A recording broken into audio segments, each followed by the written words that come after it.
It was a full day of diplomacy and discussion on Saturday at the 51st annual Munich Security Conference. The conflict in East Ukraine dominated proceedings with German Chancellor Angela Merkel, Ukrainian President Petro Poroshenko, and US Vice President Joe Biden holding a three-way meeting on the sidelines to discuss a peace plan.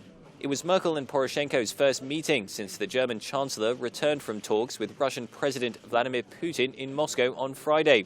She and French President Francois Hollande traveled first to Ukrainian capital Kiev and then to the Russian capital in a fresh push to find a peace deal for East Ukraine.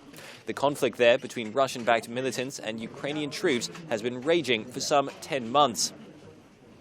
Earlier, Merkel told the security conference there was no guarantee that the peace initiative would work. After the talks yesterday in Moscow that the French president and I had, it is uncertain if it will succeed. But it is, in my view and the French president's view, definitely worth trying. We owe it to the people affected in Ukraine. Merkel has constantly pushed for a diplomatic solution to the conflict in spite of calls to give lethal weapons to Ukraine, a step the US said earlier this week it was close to making a decision on. Merkel will travel to Washington to meet US President Obama on Sunday.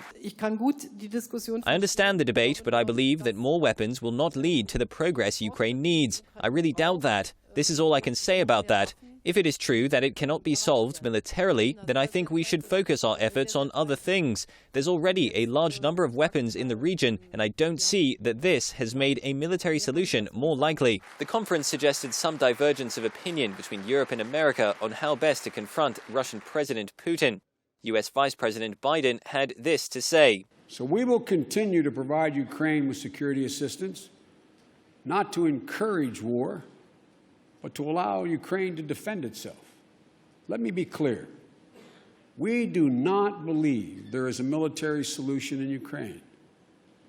But let me be equally clear. We do not believe Russia has the right to do what they're doing. We believe we should attempt an honorable peace.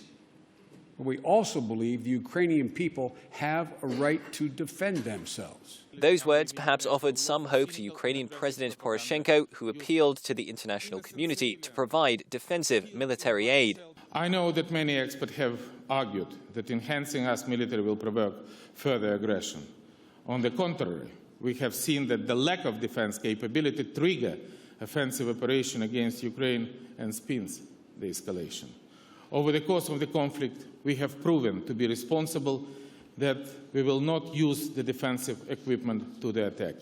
The stronger our defense, the more convincing is our diplomatic voice. Lithuania's president, meanwhile, offered tough talk for Moscow while reminding the audience that the current conflict in East Ukraine presented challenges for the entire region. The problem started in Ukraine, of course, and they are directly related with our region because we are neighboring the same neighbor, and the same neighbor became aggressor.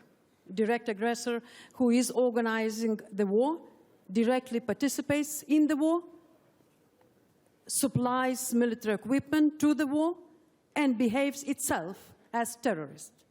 Russia is under international sanctions for its support for the militants in East Ukraine, although the Kremlin has continually denied any involvement. A spokesman for Russian President Putin has said that the Russian leader will continue peace talks with Merkel, Hollande, and Ukrainian President Poroshenko by phone on Sunday.